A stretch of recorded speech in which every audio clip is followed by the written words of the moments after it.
Muito boa noite.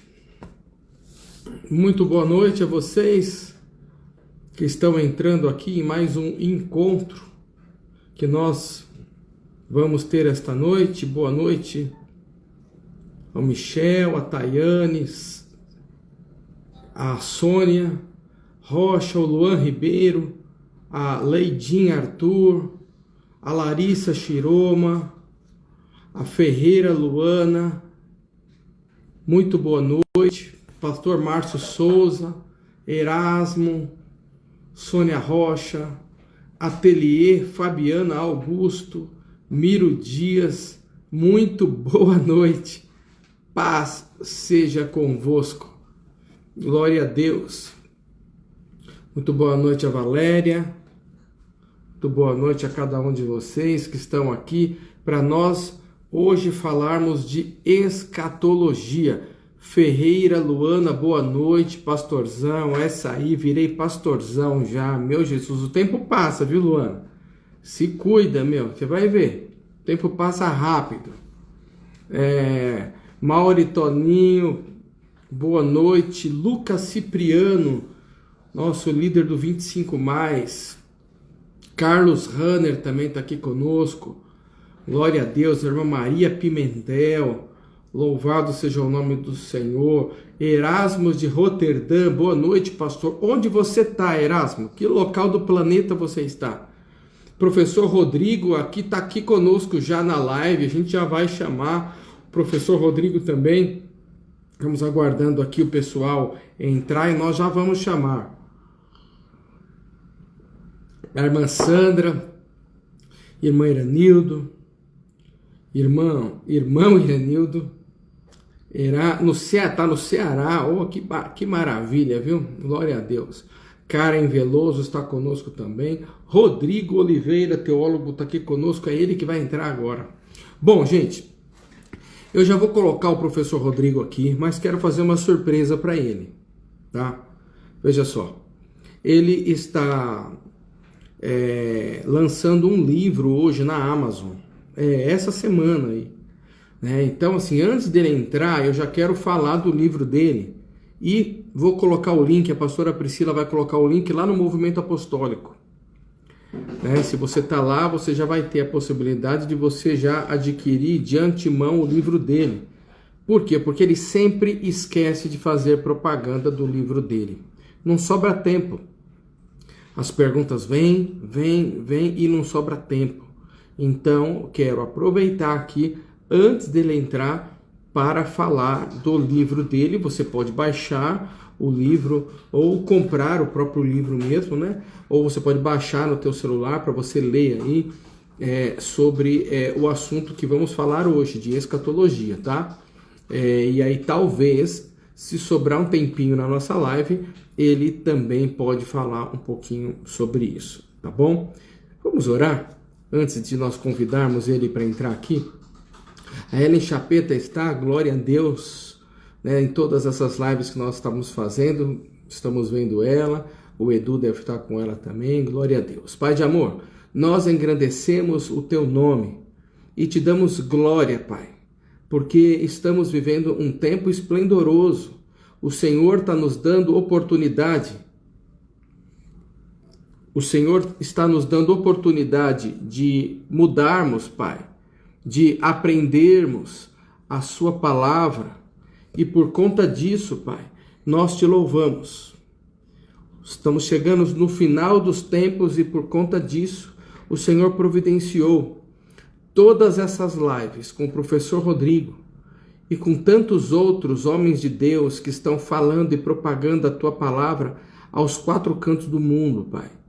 E por isso nós te louvamos, porque só o Senhor é Deus e pode parar o homem, parar a humanidade, parar o planeta, parar o universo, para que possamos ouvir a tua voz. Hoje, queremos entender um pouquinho mais, Pai, da tua palavra. Revele-se a nós através do professor Rodrigo, Pai, através da sua palavra, para que o teu nome seja engrandecido um pouquinho mais. Assim eu te louvo, te agradeço, seja bem-vindo em nosso meio, em nome de Jesus. Amém. Glória a Deus. Então vamos lá, eu vou colocar o professor Rodrigo aqui, vamos ver como é que eu faço isso é, com uma pessoa. Rodrigo Oliveira, teólogo, tá aqui. Aí eu coloco. Gente, esperar nosso professor entrar. Glória a Deus, professor Rodrigo, estamos aqui. Maravilha. Isso, Boa eu tô te noite. ouvindo. Tá me ouvindo bem? Tô te ouvindo, glória a Botei o Deus. Tô fone feliz. aqui para poder ficar melhor de a voz chegar legal. Muito boa noite. Paz seja com todos aí, né? Com Amém. todos. Você tá me ouvindo bem? Como é que tá?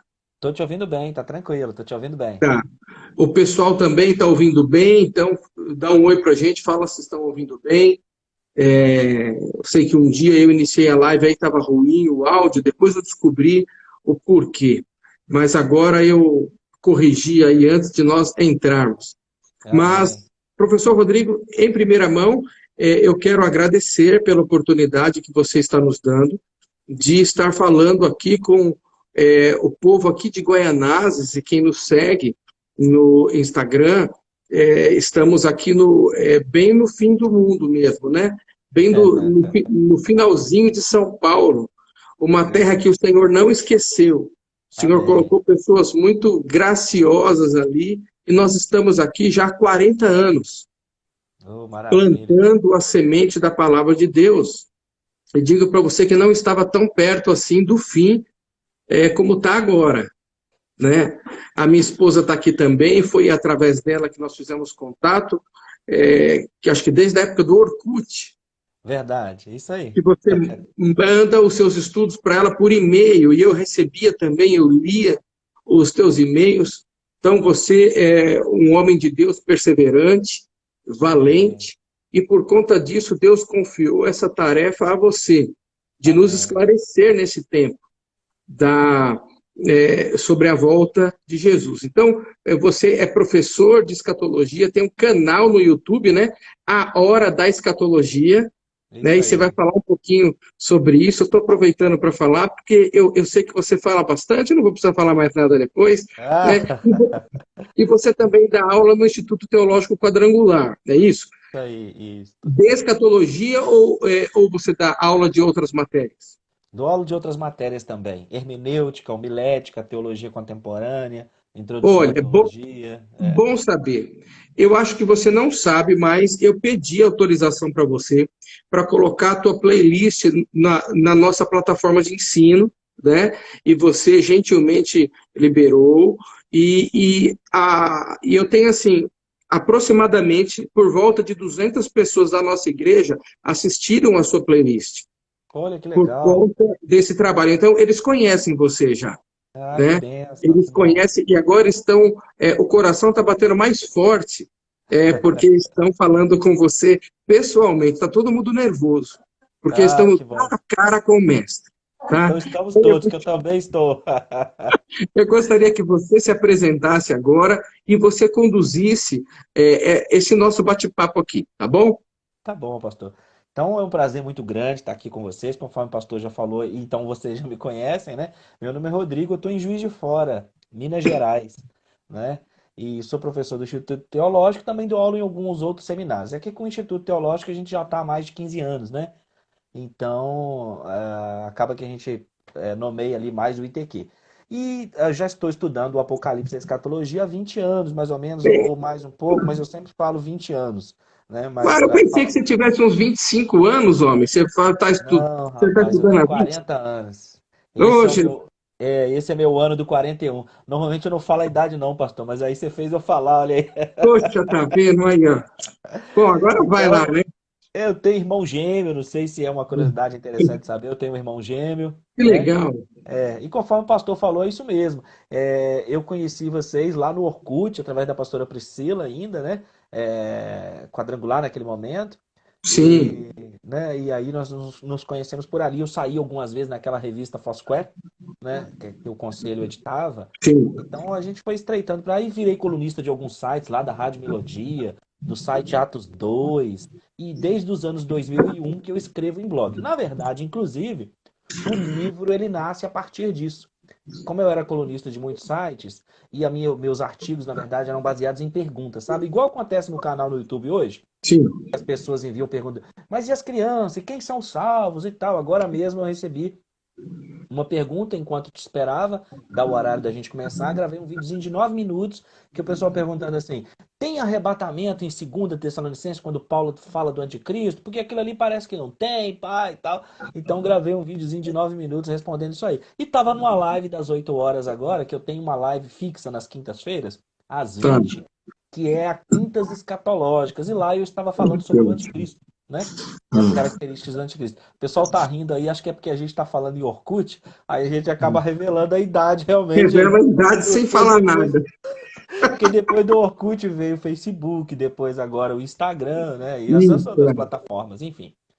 Então, pastorzão, a pastora Priscila aí, ó, ô pastor, depois fala com ela para chegar na câmera aí para poder dar um alô pra gente. Sim, ela vai vir É aqui legal. sim. Beleza, maravilha. E aí, pastor, são umas coincidências, umas curiosidades, a gente já entra na escatologia, e eu também conheço um outro casal que é amigo de vocês, né? Que vocês até entraram na live deles na semana passada, que é a Sim, pastora claro, a Andréia e o pastora pastor Andréa. Danilo. É, gente muito abençoada também, com o qual eu vou fazer amanhã outra live que é sobre a grande tribulação. Então, Glória a pastor Deus. Marcelo, eu quero, inclusive, é um prazer muito grande. Eu já queria poder fazer alguma coisa, um trabalho com vocês, ficar próximo, porque você é um homem de Deus, pastor Priscila é uma mulher de Deus, o ministério. Eu botei o banner hoje aí no meu story com o louvor no fundo do ministério de vocês, né? Aí eu Então, gostei, hein? Aí eu foi senti legal. feliz, hein? A Ei, Cris chegou pastor, aqui, que ó. prazer, olha que bacana os dois ali, gente, que bênção, hein? Que bom falar aí Eu vi o pessoalmente, louvor, né? Eu vi. Você Eu viu, vi, né? É, vi. botei lá o louvor de vocês lá, muito bem. Glória a Deus. Guaianazes, eu fiquei conhecendo Guaianazes por causa de vocês, eu já sabia como é que era, eu pesquisei, vi tudo ali, falei, tô por dentro agora já. Glória a Prazerão, viu, Deus. pastor? Glória a Deus. Amém, amém. É um Que prazer. prazer. É um prazer. Pode continuar. Tá bem, vamos lá. Então, o que que acontece? Eu quero, inclusive, me disponibilizar para nós fazermos novas lives. Por quê? Eu já de antemão vou dizer para os irmãos que estão chegando aí, e conversar já assim com o pastor, que a escatologia é um assunto extenso, denso e complexo, não é? Então nós vamos falar hoje sobre o fim dos tempos, falar sobre a importância do estudo das profecias bíblicas e como que isso traz segurança para a fé, como que isso traz fortalecimento, né? Como que isso é libertador, sabe? Porque existe uma coisa que eu estou falando aí direto nas lives, pastor, que é sobre senso comum no meio evangélico. O que que eu estou Tá, chamando de senso comum? Aqueles tá. conceitos, aquelas coisas que a gente fica falando na igreja como se fosse Bíblia, como se Hum. estivesse na Bíblia, mas na verdade não está. É um senso comum que cria no meio a gente falando aquilo. Quer ver uns exemplos? É, quando Jesus, em Mateus, vai dizer que buscai em primeiro lugar o reino de Deus e a sua justiça e todas as coisas vos serão acrescentadas, nós costumamos falar assim.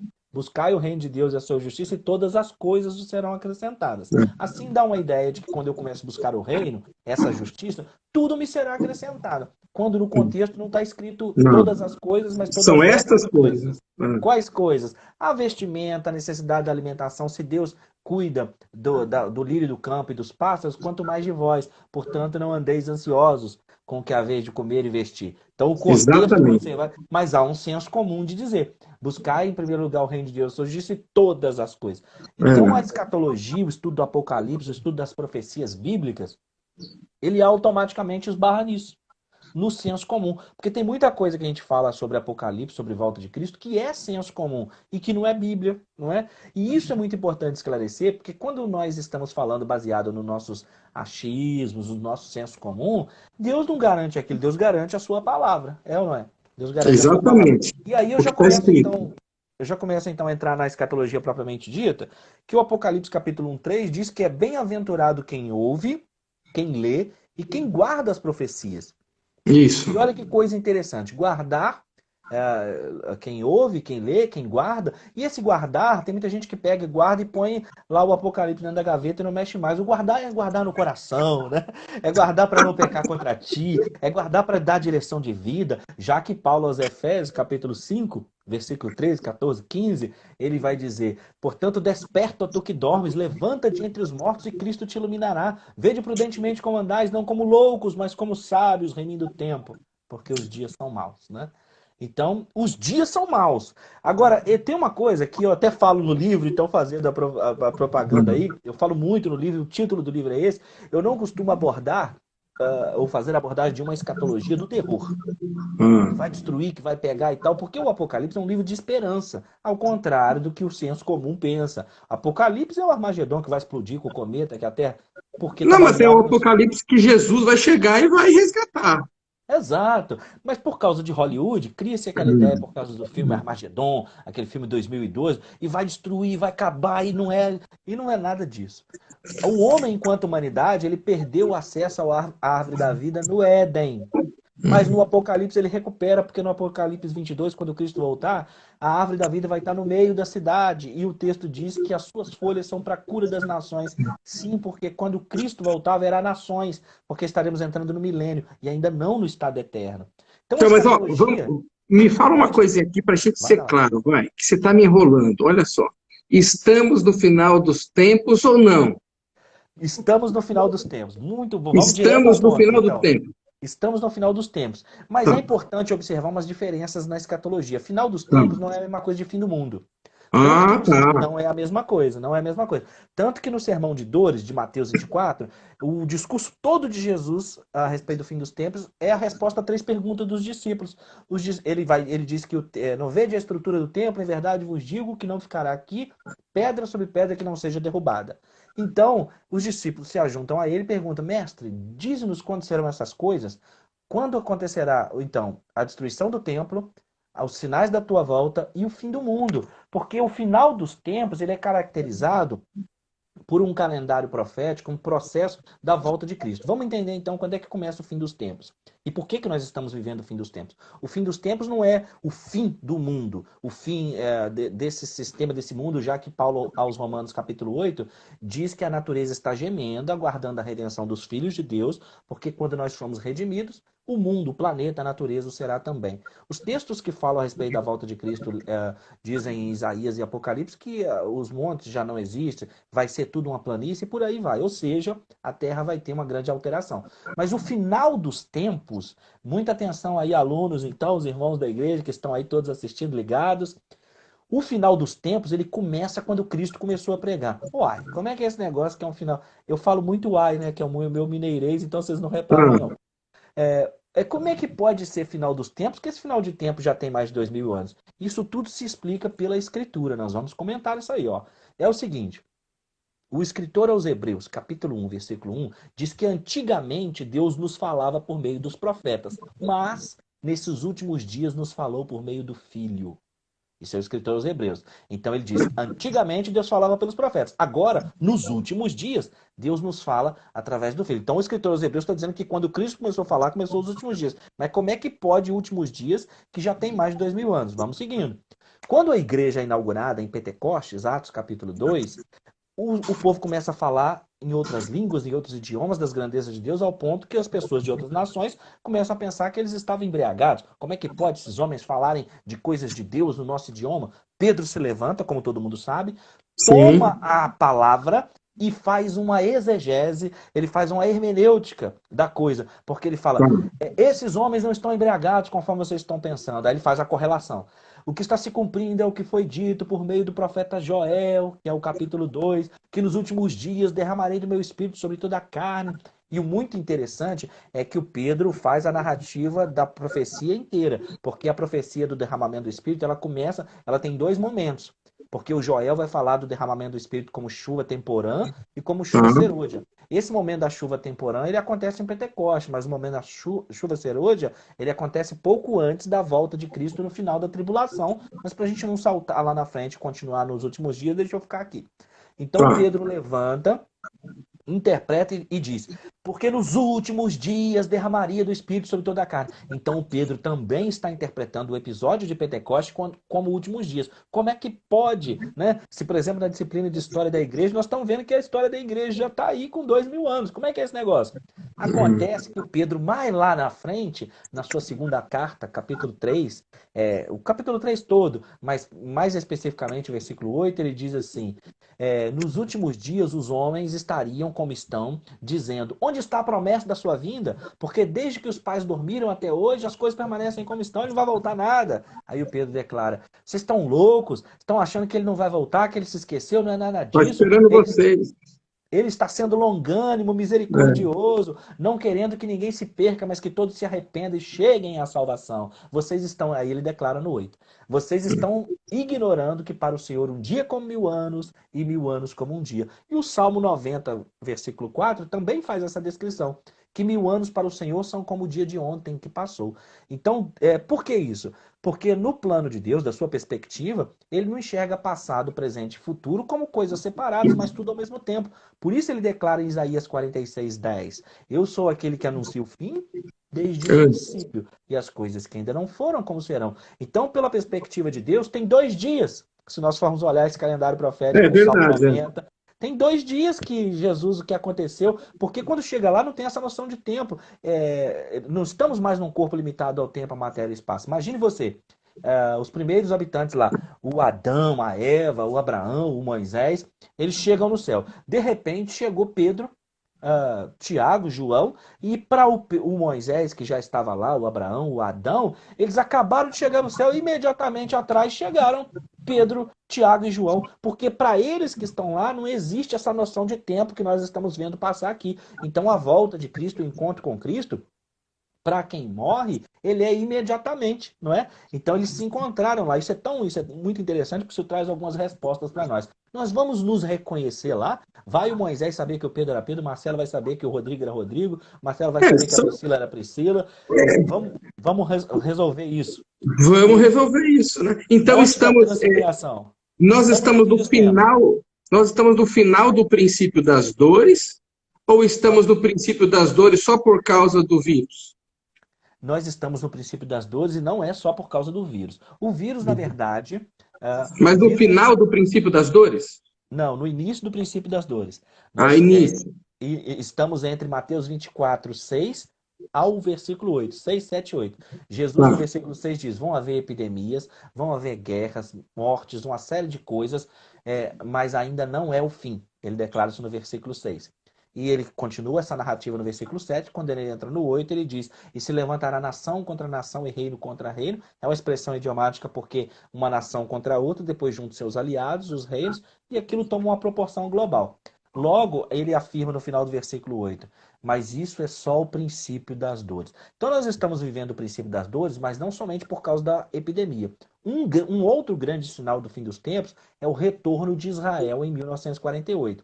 Ao contrário do que muita gente pensa também, isso é um grande sinal, porque está em Ezequiel 37, o texto que comumente a gente prega como vale de ossos secos, e é isso mesmo, e fala que Deus restaura, levanta o caído, e é isso aí mesmo na aplicação. Porém, ela tem uma mensagem para lá, e então é uma mensagem profética. Porque quando a gente começa a ler a partir do versículo 11, porque normalmente só se lê que o profeta estava andando no meio dos defuntos, dos The Walking Dead, e levanta e tal, mas tem muito mais coisa ali, né? Tem muito mais coisa. A partir do verso 11, Deus vai declarando ao profeta que esses ossos são toda a casa de Israel. E não serão mais 2 nações, Judá e Israel. E não vão mais brigar uma com a outra, porque eu lhes darei Davi. Como que o profeta Ezequiel está falando que Deus vai dar Davi? Porque Davi é uma expressão messiânica para o Jesus que haveria de vir como veio, né? Declarado depois, fazendo uma correlação com Lucas 1:32.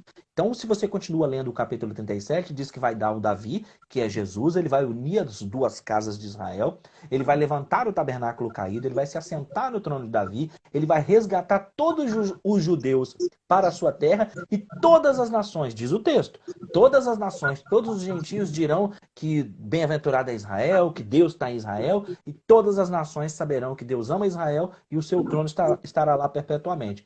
Aí o Ezequiel 36, 34, Ezequiel 18, 22, Deuteronômio 28, Romanos 11, Jeremias 25, tem muita passagem que vai falar que Israel é o grande sinal profético. E uma das mais importantes passagens que diz que Israel é esse sinal profético do fim dos tempos, e que então essa passagem mostra para nós que estamos no fim dos tempos, é a profecia de Daniel a respeito das suas 70 semanas, já que 69 semanas se cumpriram, e a última semana, que é a de número 70, é a grande tribulação. E eu não sei se a gente entra nisso para não confundir, mas eu estou mencionando ela para dizer um objeto da profecia, que é quando o anjo Gabriel diz assim, Daniel, saiba e entenda, desde a ordem para restaurar e edificar Jerusalém, que aconteceu em Neemias capítulo 2, versículo 1 ao 8, até o Messias príncipe se passarão 69 semanas de anos, e ele será cortado.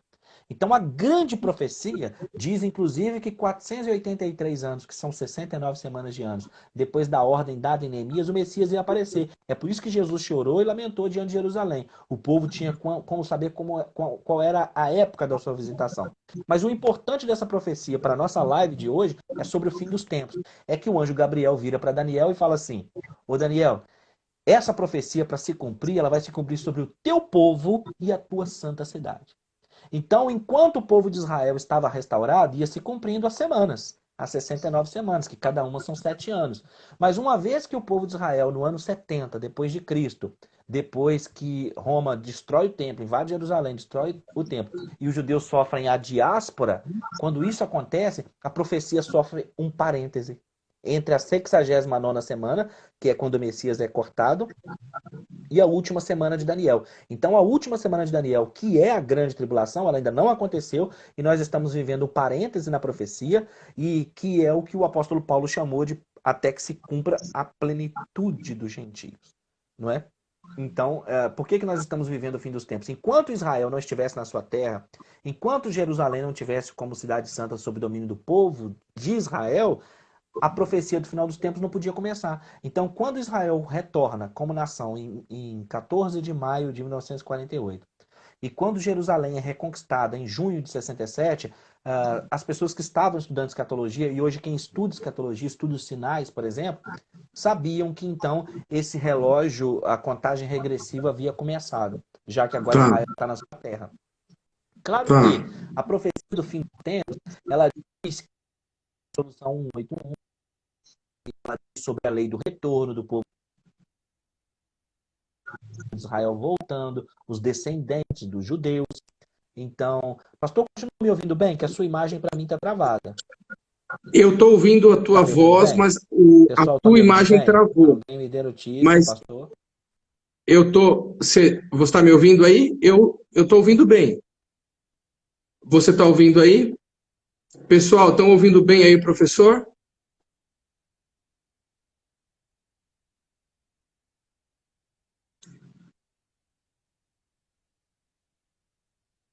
Eu estou ouvindo, mas agora travou geral, hein? Agora travou geral. Travou, né? Vamos começar de novo.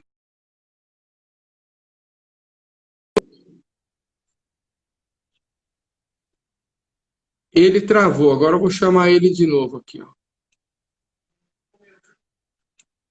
Gente, só um minutinho que eu vou chamar o professor de novo aqui. Vamos achar ele aqui. Pronto. Está dizendo aqui que ele não pode participar. Vamos começar de novo, então. Vou chamar novamente, porque ele não está conseguindo entrar na live de novo. Aqui, entrou. Vamos ver.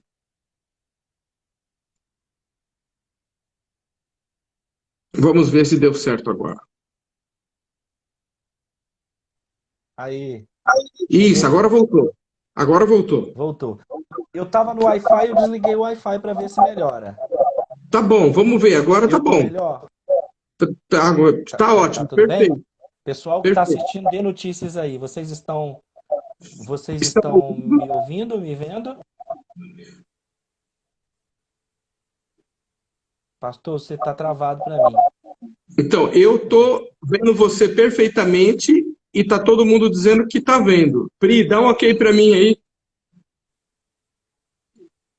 Tá tudo bem? Tá tudo bem. Isso, você voltou para mim aqui também. Ótimo, então. Então vamos lá. Vamos lá. Então, Nós estávamos... aqui... Pode falar. Você estava falando aí sobre que nós estamos na semana 69, né, que estávamos dentro daquele parênteses, que é a última semana, que seria, no caso, a tribulação. Quando você fala esse parênteses, seriam só aqueles 3 anos e meio? Não, que é o parêntese já tem 2000 anos. Tá, porque vai entre a crucificação de Cristo e o início da grande tribulação que ainda não ocorreu. Então nós tá, estamos vivendo esse parêntese e a plenitude dos gentios, ou, conforme nós costumamos falar, a dispensação da igreja. tá. A Ok. dispensação da igreja, a dispensação da graça, né? É isso que nós estamos vivendo agora, e essa dispensação da graça, esses paralelos com 2000 anos, 2 dias, isso é muito, muito escatológico, muito profético. O profeta Oséias disse que até a música que virou canção da Ana Paula, né? Da Lagoinha, vinde, tornemos ao Senhor, porque ele nos despedaçou e nos sarará. Fez a ferida e a ligará, e depois de 2 dias nós voltaremos e viveremos diante dele. Essa música é altamente escatológica, porque Israel fica 1900 e poucos anos fora da sua terra sofrendo a diáspora. Depois de 2000 anos, 2 dias, nessa perspectiva profética, ele Tá, retorna, não é?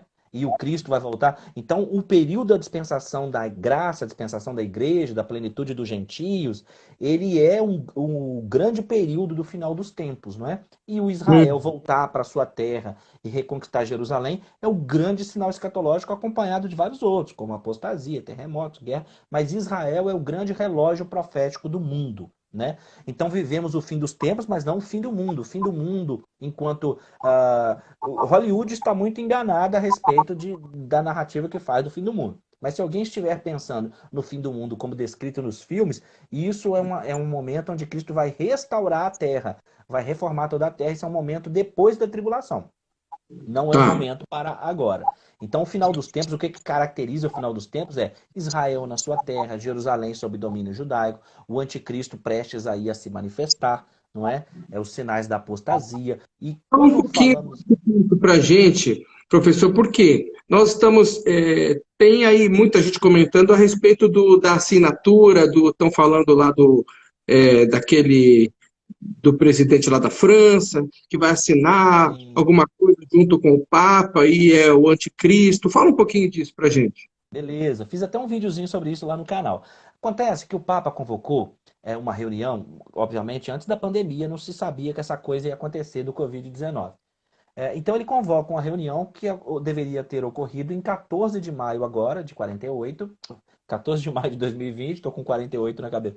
Em 14 de maio de 2020, era uma reunião para a educação, onde ele convoca então líderes políticos, econômicos e religiosos, porque ele entende que essa coisa toda está junta.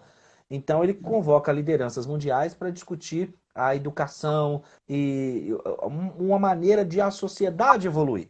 Então ele convoca líderes mundiais. Muita gente que estuda escatologia ficou louco com essa reunião. Puxa vida, o Papa, o líder do cristianismo, né? Hoje, ele convoca para essa reunião, isso chama muita atenção. Por que isso chama muita atenção? Tem muita gente desconfiada que o presidente, então, francês, seja o anticristo, por uma série de questões, né? Então, por O que essa nome coisa toda dele, chamou atenção?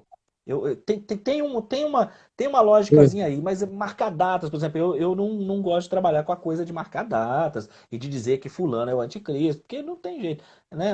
Alguns presidentes do Brasil já foram tidos como anticristo e uma série. Então, a especulação não é legal, mas vamos lá. Por que 14 de maio? Já que é a data da independência de Israel, o salmista disse que a geração é de 80 anos, o que passa disso é cansaço. E nós estamos completando neste ano, por isso que as pessoas ficaram linkando essas coisas da assinatura. E aí eu vou falando, mas você sabe que eu dou essa viajada. Se eu estiver indo muito, você me chama de volta. Então é o seguinte: 14 de maio de 48, uma data importante para a restauração de Israel. Papa convoca uma reunião com líderes mundiais. O salmista diz que a geração dura 80 anos. Israel está completando nesse ano 72 anos. 72 anos de retorno. 72 com mais. Aí uma coisa muito importante: 72 no nosso calendário juliano, solar, ocidental. Porque para o calendário lunar, o povo de Israel está completando 73 anos. tá. Isso é uma outra coisa interessante. Então, se para eles estão no seu calendário lunar, que é o calendário do profeta Daniel, por exemplo, eles estão completando 73 anos, e a grande tribulação dura 7 anos, então 73 de retorno com mais 7 da tribulação, os 80 de que teria dito o salmista. Então essas Maravilha. coincidências começam a chamar a atenção das pessoas. Aí surge o presidente francês com um discurso, com uma coisa. E aí, apesar de eu não concordar com a especulação de dizer que fulano é e que não é possível saber a nacionalidade. Veja, o profeta Daniel disse assim: o povo do príncipe que há de vir, o príncipe que há de vir, obrigado, pastora Priscila, colocou aí o endereço do canal, ó. Fixou aí, o canal no YouTube, a Hora da Escatologia. Entra lá, gente. O profeta Daniel chama de príncipe que há de vir o anticristo. Então, eu tenho um vídeo sobre isso. O príncipe que há de vir no livro do profeta Daniel é o anticristo. E o profeta Daniel diz que o povo do príncipe que há de vir destruirá a cidade e o templo. O povo do príncipe que há de vir destruirá a cidade e o templo. Qual foi o povo que destruiu a cidade e o templo a partir da profecia de Daniel? Foi o povo, o Império Romano. Então as pessoas, então vem de Roma mesmo. Então vem de Roma. Acontece que o Império Romano de que falava o profeta Daniel era aquilo que nós conhecemos hoje pelo nome de União Europeia. Então, já na época de Daniel, quando ele fala que o povo do príncipe, que é o anticristo, que vai destruir a cidade e o templo, e portanto foi Roma, mas a Roma daquele momento, tanto da profecia de Daniel quanto daquele momento de 70 depois de Cristo, é o império, o bloco que a gente conhece hoje com o nome de União Europeia, que tem Alemanha, França, Itália, Dinamarca, Turquia, mais de 25 nações. Eram 25 nações até pouco, mas já tem mais nações, né? Tudo bem que tem o Brexit e tal, agora vai ser outra história. Todo o bloco europeu era o Império Romano. Então sabe-se que o príncipe que há de vir, que é o anticristo, ele vem da Europa, porque ele vem do Império Romano restaurado, que é a Europa, percebe? Então o anticristo vem da Europa, mas daí afirmar... Não é um latino-americano, então. A gente está tranquilão aqui, é isso. Tá bom. É por aí. Então dizer que ele é o presidente francês aí é forçar, porque não revelou-se ainda. Inclusive a live que eu fiz anteriormente foi justamente sobre isso, que é 2 Tessalonicenses 2. Já está até lá no canal também. Então não dá para dizer. Não entendi. Como é que é? Eu assisti essa live já faz um Assistiu? tempo. É. Não, eu digo, eu fiz uma agora às 20 horas Hoje? sobre... hoje. O tema era assim, quem virá primeiro, Cristo ou Anticristo? E a gente acaba É discorrendo sobre... o tema. Foi É. hoje. Então, o que que acontece?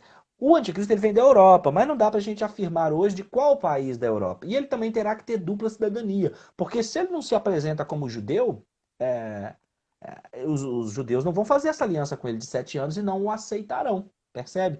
Agora, por que que essa coisa do final dos tempos você pergunta da pandemia? O Covid-19, a pandemia, ele no mínimo, o pessoal preste muita atenção nisso. O Covid-19, a pandemia, no mínimo, ele é um evento com potencial para mudar o comportamento, para mudar a mentalidade das pessoas. Para que as pessoas aceitem algum nível de cerceamento de liberdade, aceitem. Aqui em Juiz de Fora fala-se muito para parar de usar dinheiro. Dinheiro é contaminado, dinheiro está com vírus, não pega dinheiro não, usa o cartão. Isso tudo não deixa de ser verdade, não. Isso tudo não deixa de ser verdade. Usa o cartão, usa outros meios. Então, quando nós falamos na live anterior, e aí eu pego um gancho para poder falar isso aqui, quando o Apocalipse 13 diz que quem não tiver a marca não poderá comprar ou vender, é uma ideia global, um jeito de uma economia global livre do dinheiro, papel moeda. Agora, ninguém precisa ter medo de aceitar hoje um chip no seu cartão de crédito, no seu cartão do INSS e achar que está aceitando a marca da besta. Isso não existe, pastor Marcelo. A marca da besta, ela é para um momento específico, para dentro da grande tribulação, e ela está ligada a uma escolha consciente de adoração ao anticristo, de adoração à besta. Então, aí vai uma pergunta, então, direta, mais clara para nós leigos aqui nesse assunto, tá? Vai ser colocada essa marca da besta, que vai ser usada para comprar e tudo mais, na grande tribulação? na grande tribulação. Não tem como ser antes, por causa de Apocalipse capítulo 13, versículos 15, 16, 17 e 18, que diz que quem vai criar a marca da besta é o falso profeta, que é a besta que sobe da terra, que tem chifres como de cordeiro, mas fala como dragão. Ou seja, ele parece cristão, ele parece o cordeiro, mas seu coração é satânico, já que Jesus disse que a boca fala do que o coração está cheio. Então ele tem chifres como de cordeiro, fala como dragão e faz com que todos adorem a primeira besta, que é a que subiu do mar, que é o líder político e econômico, que recebe essa adoração e que recebe todo o poderio do Satanás, do dragão, e recebe inclusive cura numa sua ferida mortal. E a partir do versículo 15, então, de Apocalipse 13, o falso profeta cria uma marca. E essa marca é uma identificação de adoração ao anticristo. E ele faz com que grandes, pequenos, livres, servos, ricos e pobres recebam a marca na mão direita ou na testa em adoração ao anticristo. E que quem então não... vai ser claro. Vai ser algo claro, assim. Vai ser algo claro. Você tem que colocar porque você vai me adorar. É isso? Exatamente. Exatamente isso aí, pastor. A marca da besta é uma escolha consciente que está imediatamente conectada com a adoração a Cristo. Não tem como alguém receber a marca da besta acidentalmente. E eu vou ler isso aí para provar para os irmãos. Pode ser? Não, pode sim, mas o chip que estão falando já, que já tem chips para você colocar na pele, colocar no teu cachorro, para Não é a marca identificar. da besta. Isso não é marca da besta. Não é a marca da besta. Não tem como ser. Por causa disso Mesmo aqui. esse chipzinho na mão direita e ele pagar a conta, não é marca da besta. Não é marca da besta. Agora, é uma preparação. É uma Ah, é uma... preparação, isso não tenha dúvida. É uma preparação, é um condicionamento para que as pessoas aceitem. Porque se você for pensar bem, lá pelas décadas de 80, acreditava-se que a marca da besta fosse uma espécie de tatuagem. Então dizia-se, inclusive, que quem tinha feito tatuagem ia para o inferno. Eu até tenho aqui. Então dizia Eu que vi, quem fez. ele É, vai queimar no inferno desse jeito, com essa tatuagem. quem tem tatuagem vai pro inferno. Então a marca da besta já foi tatuagem. Agora a marca da besta é o very chip, que é o chip do tamanho de um grão de arroz. Então você percebe como que a profecia é progressiva e como que a especulação é perigosa? A marca da besta já foi tatuagem, a marca da besta já foi o código de barras, a marca da besta já foi, agora ela é o microchip que é. Então, inclusive, não tem como ninguém dizer hoje, a marca da besta é o chip, a marca da besta vai ser, não tem como. Pode ser. O chip é um pré-condicionamento. Porque a marca da besta dentro da grande tribulação, claro que ela está dizendo ali, ó, o João, o texto que eu ia ler, o que os irmãos leem em casa. O 15, o 16, 17, 18, está dizendo que ela está conectada com comprar e vender. É fato. Né? Então ela é alguma coisa, tipo um chip, tipo um funcionamento de cartão de crédito. Isso é óbvio que ela é. Mas pode ser ainda inventada. Pastor, parece que estão chegando as perguntas aí. Se eu estiver embalando, falando, você me ajuda para não perdê-las. Ó. Perguntas aqui que já mandaram para mim. E eu estou Então tentando. vamos fazer o seguinte. Então o que você acha da gente fazer o seguinte? Eu acho que a gente já até fez uma boa introdução de fim dos tempos. Vamos responder as perguntas? Vamos lá, então, aqui, ó. Então, a irmã Solange colocou uma aqui. Mas, na dúvida, é melhor não colocar Na esse. dúvida é melhor não colocar. Porque Colossenses 3,15 diz que a paz de Cristo seja o árbitro em vossos corações. Então o grande segredo para a vida é assim: coloco esse chip ou não coloco? Como arroz ou não como? Faço dieta, não estou com paz para fazer dieta. Não estou com paz. Se você não está com paz, essa já é a resposta. Porque Tá, Colossenses 3,15 diz que a paz de Cristo seja o árbitro em vossos corações. Então não está com paz para fazer uma coisa, você não deve fazer aquela coisa. ok. Outra pergunta aqui. Nós estamos lendo o livro de Apocalipse na perspectiva de conhecer quem é Jesus, não Isto. no fim dos tempos. Mas veio a seguinte pergunta aqui de um jovem nosso, dizendo que tem muitas figuras de dragão, de chifre. Ele está perguntando se é literal isso, vai aparecer mesmo o Godzilla no mar, ou como é que é? Eu costumo falar isso aí também, falar, se a pessoa não estiver estudando a Bíblia, ela lê aquilo e para ela o filme do Godzilla é verdade mesmo. Camarada, o bicho vai sair do mar ali, né? O negócio vai ficar ruim. O livro do Apocalipse é um livro simbólico. É um livro que fala de verdades literais, de verdades eternas, mas é um livro simbólico. Ele é um livro escrito em símbolos, é um livro para o seu tempo, escrito para o seu tempo, com aplicação para todos os tempos. Por que ele foi escrito em símbolo? No primeiro momento, o apóstolo João ele está dizendo do Império Romano. Então, se ele não escreve em símbolos, muitas coisas que ele disse era referente àquele império daquele momento. Então, se ele não escreve em símbolos, esse livro seria destruído. Uma outra coisa é que o tempo inteiro o povo de Israel se encontra cativo por causa de sua própria desobediência. Então, os profetas que estão no cativeiro, eles fazem menção àquela nação e sempre se referindo a ela com símbolo, a fim então de esconder-lhe a identidade verdadeira. Então, se alguém pretende, como o jovem faz a pergunta, se alguém pretende desvendar os símbolos do Apocalipse, pastor Marcelo, essa pessoa precisa, no mínimo, conhecer o profeta Daniel. Mas mais do que o profeta Daniel, ela tem que ler os livros dos chamados profetas maiores e menores. Porque todos os profetas do Antigo Testamento, Daniel, Abacuque, Naum, Zacarias, Miqueias, Malaquias principalmente, todos eles falaram do Apocalipse, falaram da volta de Cristo, falaram dessa coisa toda aí. Então, se alguém pretende compreender o Apocalipse, essa pessoa precisa estudar os livros dos profetas. Tá. sobretudo do profeta Daniel, porque as Bem. figuras que estão ditas aqui estão conectadas lá. Então, essas coisas não são literais, respondendo ao jovem. O dragão não Não, é literal. o A dragão besta que não sobe vai. do mar não é o Godzilla, não vai ter o Godzilla, não vai acontecer, não tem. Ótimo. Próxima pergunta. Tem uma aqui que veio no chat aqui, ó, escrito aqui, ó. Tem uma dúvida, nós conversamos sobre o fim dos tempos e tal, mas a Bíblia não diz, é, não diz que nem os anjos dos céus saberiam sobre a vinda de Cristo. O que você tem a dizer sobre essa? Seguinte, quando Cristo diz que nem os anjos sabem, nem o Filho sabe, ele está falando naquela perspectiva porque Jesus ele tem a dupla natureza. Ele é divino e ele é humano, pelo menos na sua primeira manifestação na Terra. Agora a gente sabe que ele é só divino. Mas naquele momento ele não sabe como homem, não sabe como humano. Mas o próprio Jesus que diz que não sabe dia e hora, ele manda olhar o sinal da figueira. Ele fala a respeito das estações do tempo e do verão. Ele mesmo chama atenção para que não seja pego desprevenido, para atentar-se para os sinais. O Lucas 21:36, que é um dos textos para falar de arrebatamento e escatologia, que é um dos que eu mais gosto, Jesus acaba o sermão escatológico. É um paralelo com Mateus 24, é o mesmo texto, né? E no 21:36 ele fala mais claramente assim: ele fala, vai ter tribulação, vai ser, vai acontecer e tal. Aí ele chega na conclusão, no versículo 36, ele diz assim: mas, portanto, vocês vigiem, orem, busquem ser cheios do Espírito Santo para que vocês possam tentar escapar dessas coisas que devem acontecer. Ele falou três coisas importantíssimas. Primeiro, ele está mandando orar, vigiar, ser cheio do Espírito Santo. E aí ele fala por que ele está mandando orar, vigiar e ser cheio do Espírito Santo. Porque é possível escapar. Primeiro, ora, vigie e seja cheio do Espírito Santo. Segundo, porque, sendo assim, você poderá escapar das coisas que têm que acontecer. Então ele afirma que a tribulação tem que acontecer, ela vai acontecer. E aí, pastor, Tá. só para dar um gancho então na colega, para responder melhor ainda, ele diz que a tribulação tem que acontecer porque o profeta Daniel diz que a tribulação é para extirpar o pecado, acabar com a iniquidade, estabelecer a justiça eterna, ungir os santos do santo para Cristo reinar. Então não é um período qualquer, ele vai acontecer porque ele vai acabar com a maldade.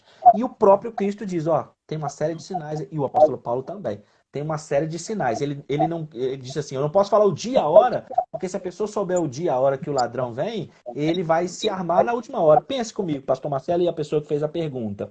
Se nós soubéssemos que Jesus vai voltar, hoje é dia 17, né? Ou 18? É, 19.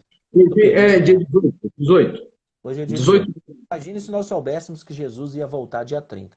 Talvez não todos, mas a maioria de nós ia ficar na esbórnia, na bagunça, até as 23h59 do dia 29. Percebe? Como nós não sabemos o dia, a hora, mas sabemos que é chegado o tempo, com base no sinal da figueira, que é a restauração de Israel, com base nos outros vários sinais de que Jesus falou, nós ficamos em alerta. Inclusive quando surge o Covid-19, que não é a praga do Apocalipse, o Covid-19 não é os selos, o Covid-19 não tem nada a ver com as trombetas, nem com as taças. O Covid-19 é uma das primeiras coisas que vão começar a surgir. E ele tem o grande potencial de mudar o comportamento e a mentalidade das pessoas para um governo global, para o governo anticristo, sim. Mas ele não é as pragas do Apocalipse. Isso é muito importante dizer. Então você já Respondemos? respondeu. Será que respondemos? Ah, Eu acho que sim. E outra coisa, você já respondeu também sobre o sinal da figueira, que é a restauração de Israel. Tem uma próxima sim, pergunta. Como seria o sinal da figueira? Você já falou, né? já falamos, já falamos. E a vinda de Cristo é quando formos arrebatados ou é depois? Quando fala a volta de Jesus, está se referindo a quê? Quando se fala da volta de Jesus, está se referindo a um episódio duplo. Por quê? O arrebatamento da igreja, ele é um episódio onde Cristo não vem na terra. Ele vem nas nuvens e se encontra com a igreja nas nuvens e a igreja vai embora. As diferenças são assim. Cristo vem.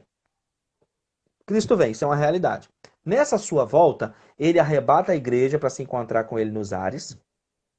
E então ocorre o casamento, as bodas, o galardão, o tribunal de Cristo lá no céu. E aqui na Terra, então a igreja vai, e aqui na Terra tem a linha do tempo aqui, que é a grande tribulação. No final da grande tribulação, ele vem de forma visível. E aí não tem arrebatamento nenhum mais. Porque na narrativa do próprio Jesus, em Mateus 24, do Paulo e do João, ele no final da tribulação vem de forma visível, põe os seus pés no Monte das Oliveiras, e todo o olho verá, e dali ele não vai embora arrebatar ninguém. Ele estabelece o seu reino na terra, que é quando ele separa os bodes das ovelhas, ele vai fazer o julgamento das nações, acontece o Armagedon Megido, que é a mesma coisa, só que uma palavra é grega e outra é hebraica. Então a volta de Cristo, ou a vinda de Cristo, ela está separada por dois momentos: o arrebatamento da igreja e a sua manifestação visível. Tá, ótimo. Chegou mais um aqui, que está aqui também, e chegou aqui, a igreja, aquele velho dilema. A igreja vai passar pela grande tribulação ou não? A igreja não vai passar pela grande tribulação, seguramente. Existem três linhas de interpretação a respeito do arrebatamento da igreja, que é o arrebatamento antes dos 7 anos, o arrebatamento no meio dos 7 anos e o arrebatamento depois dos 7 anos. Das três, a que conta com maior apoio bíblico é o arrebatamento antes da tribulação, porque não existe nenhum texto bíblico que diga que o arrebatamento vai acontecer no meio, não existe nenhum texto bíblico que diga que o arrebatamento vai acontecer depois, mas nós temos vários, como por exemplo, eu não vou nem citar os clássicos, eu vou citar outros, poderia citar os clássicos, Apocalipse 3:10 e tal. A 1 Tessalonicenses, capítulo 1, versículo 9 e 10. O apóstolo Paulo diz que Cristo nos tirou da velha vida, da vida de ídolos, de práticas erradas, para aguardar a seu Filho, que virá dos céus para nos livrar da ira vindoura. E quando Jesus... são muito claros os textos a respeito. Paulo ensina o arrebatamento da igreja para antes da tribulação, porque Deus não nos destinou para a ira. 1 Tessalonicenses 5:9. E o Jesus, ele fala de uma sua manifestação visível para começar o reino. Existem seguramente várias passagens bíblicas que indicam que a igreja não vai passar pela tribulação. Agora, quem crê que a igreja vai passar pela tribulação, entre outras coisas, pastor, é porque vai com a ideia viciada para o texto. Lá no Daniel, quando ele fala das 70 semanas, e aí quando ele fala da última semana, que é a grande tribulação, as pessoas não acabam de ler, pastor. Tem uma máxima na hermenêutica que você conhece bem, que diz que texto fora do contexto é pretexto para criar heresia, né? Então, lá no Daniel 9, 24 ao 27, está escrito que no meio da semana o anticristo vai romper o tratado e vai tocar o terror. Então, era muito comum, não sei como acontece aí, mas aqui em Juiz de Fora, no seminário, a gente recebe alunos de várias denominações. Então é bem mesclado, é bem legal. Então eu lido com o quadrangular, eu lido com o presbiteriano, eu lido com o metodista. E aí a gente percebe que muito naquela coisa, tem muito aluno que ele vem com aquilo já na cabeça, aí fala, aí pastor, tá escrito aí, ó, no meio da semana. Aí eu sempre chamo atenção para leitura, irmão, lê o texto. No meio da semana o quê? Pastor, você não tá vendo que no meio da semana? Eu falei, mas no meio da semana o quê? Por que você não termina de ler? Tá escrito que no meio da semana vai acontecer o arrebatamento? Vamos ler. Não, tá escrito que no meio da semana ele rompe o tratado e vai perseguir o povo de Deus, tanto judeus quanto cristãos que tiverem ficado para a grande tribulação. Então a igreja não passará pela tribulação, mas é importante observar que o Apocalipse faz distinção entre vencedores e salvos. Salvos e vencedores. O que é isso? Todo vencedor é salvo, mas nem todo salvo é vencedor. Pelo menos não no Apocalipse. Porque no capítulo 2 e 3, na mensagem de Jesus às 7 igrejas, o João está declarando ali que as 7 igrejas estão toda problemáticas, né? Elas estão tudo problemáticas, Jesus tem repreensão para todas elas, exceto Filadélfia. Elas estão com muito problema, mas uma mensagem forte aí é que ele diz, vocês estão tudo com problema, mas eu estou no meio de vocês e não desisti de vocês. E se vocês se arrependerem, voltarem para o lugar de onde vocês caíram, eu vou vir e vou livrar vocês dessa dor, desse momento de tormenta que há de vir. Então o vencedor é quem aceita essa chamada para arrependimento, se arrepende, busca ser cheio do Espírito Santo e então é arrebatado para encontrar com o Senhor nos ares. Fica um grande grupo para a tribulação, que vai ser o grupo que vai ser salvo na tribulação, porque eu acho que eu já vou responder então uma possível pergunta que vai aparecer aí. Então vai ter salvação na tribulação? Sim, vai ter salvação na tribulação. Só que hoje a salvação acontece numa dispensação da graça, no momento onde que nós estamos em casa agora, basta ajoelharmos no nosso quarto, entregarmos a nossa vida para Jesus, que nós vamos para o céu. Na grande agora está tribulação... sendo de graça, né? Agora está sendo de graça. Agora está sendo de graça. Mas na tribulação tem esse confronto aqui. Você ou aceita a marca ou morre. Ou aceita a marca ou morre. Um período de perseguição, um período onde o Satanás vai estar reinando na terra na pessoa do anticristo. Então será um período completamente diferente. Que a salvação não deixe de ser pela graça. Porque não existe salvação fora de Cristo. Não existe salvação fora de um favor imerecido de Deus. Isso não existe, não é? Porque fora disso, qualquer tipo de salvação seria mérito nosso. Então, mesmo na grande tribulação, a salvação é pela graça, não é? Então a diferença entre salvos e vencedores é que os vencedores são os que se esforçam, os que se arrependem, que ouvem essa repreensão de Jesus às 7 igrejas e tomam a posição. Esses são os vencedores. Vão receber galardão, vão participar do tribunal de Cristo. E já os que ficarem para a grande tribulação para serem salvos lá, e o número de salvos na grande tribulação, pastor, vai ser muito grande. Apocalipse 7 diz que é um número tão grande como a areia do mar. Está escrito isso, gente, em Apocalipse capítulo 7. Só que sob uma outra história, sobre uma perseguição muito forte, sobre os selos, as trombetas e as taças se cumprindo, o mundo vai virar de cabeça para baixo. As pessoas vão, inclusive, fechar, em grande parte, elas vão fechar com o anticristo e blasfemar do Deus do céu. É a narrativa do texto do Apocalipse. Então o negócio vai ser sinistro. O bom é a gente agora orar, pedir perdão a Deus, buscar ser cheio do Espírito Santo para ser arrebatado. Quando você fala igreja, veio uma pergunta aqui, você se refere aos que estão com Cristo, certo? Sim. Né? Porque às vezes a pessoa pode confundir, falando só que quem está nessa igreja aqui, nessa live aqui, são os salvos, não, os que estão com Tipo Cristo. assim. Quem é do Ministério Pleno Louvor é que está salvo, quem é É, da Quadrangular, seria isso? Esse isso tipo de é. Quem pensamento? acredita? É. Bom, tem mais uma pergunta aqui. Olha aqui.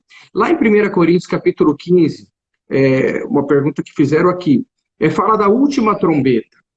E aí que está o que vem uma dúvida em relação a sermos, a subirmos antes da grande tribulação ou no meio dela, ou no final dela, sei lá. Mas essa última trombeta também é uma coisa meio polêmica, né? Ela é polêmica, sim. Mas eu vou responder ela agora. Ela também está bem detalhada no livro. Só aproveitando para poder fazer o comercial. Mas é o seguinte, vamos lá pensar nessa coisa. Por que dá muita Cara, só confusão? antes de responder, todas essas questões estão no teu livro, que a gente pode comprar lá na Amazon e ler no nosso celular, é isso? Isso aí. Todas essas questões que a gente fala tá lá. Você pode comprar a versão e-book ou a versão impressa. Tá, eu sei, eu acompanhei a tua dedicação e o esforço que você fez para publicar isso, né? E eu gostaria de te dar os parabéns por isso e indicar para os irmãos. Eu vou comprar a minha versão e-book hoje, viu o preço lá já, R$19,90. Vou Isso comprar aí. para ver se você volta aqui para responder outras perguntas para a gente, tá? Vamos lá, então. Fala da última trombeta. Última trombeta. Muito bem. Por que gera tanta polêmica? Porque as pessoas falam, uai, tem 7 trombetas no Apocalipse. Sétima, se tem 7, a sétima é a última. Porém, quem é que fala que o arrebatamento vai acontecer após a última trombeta? O apóstolo Paulo, conversando com a igreja. E é muito importante que as pessoas entendam que quando o apóstolo Paulo fala de última trombeta, o Apocalipse não existia ainda.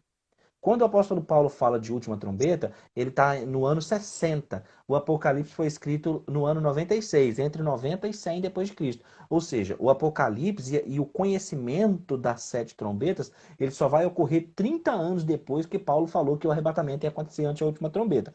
Uai, então qual é que é essa última trombeta que Paulo está falando? Ele está fazendo referência à trombeta de números, à trombeta de prata, que inclusive a prata era para remissão. Tem inclusive uma simbologia. E o toque dessa trombeta de prata era justamente para levantar acampamento e partir. Primeira coisa, me ajuda para se eu não. Faça com que eu seja claro para o irmão que fez a pergunta e para todo mundo que está assistindo, tá, pastor? Me socorre aí. Vamos lá. Primeira coisa, o Apocalipse não existia quando Paulo ensinou a doutrina do arrebatamento ante a última trombeta. A trombeta que Paulo menciona, então, não pode ser a trombeta, as 7 trombetas do Apocalipse, porque os irmãos não conhecem, eles não têm a menor noção do que seria falar disso. Mas quando Paulo faz, e o tempo inteiro ele usa esses elementos do Antigo Testamento, e quando ele fala então dessa última trombeta e do toque da trombeta, eles têm mentalidade para essa trombeta do Antigo Testamento, sim. Inclusive para a trombeta de prata, que a prata era para remissão. E o ponto mais importante para se entender essas trombetas, é que a trombeta do arrebatamento, nas palavras de Paulo em 1 Coríntios 15 e 1 Tessalonicenses 4, é trombeta de Deus para a salvação. E as trombetas do Apocalipse, as 7 trombetas do Apocalipse, são trombetas de anjos, e não são para a salvação, são para juízo de quem rejeitou o Cristo. Então tem algumas diferenças fundamentais, importantíssimas, né? Paulo está falando então de uma promessa, de um arrebatamento, diante de uma trombeta que é para levantar acampamento e partir e ser salvo. O evangelho trombeteou. Eu entendi, ficou claro sim, e me fala o seguinte, o tempo está acabando. O que a gente faz? A gente marca um novo encontro? Vai ser um prazer, eu quero. Se você topar, nós vamos marcar sim. E aí, Então, o que acontece? A gente vai encerrar ela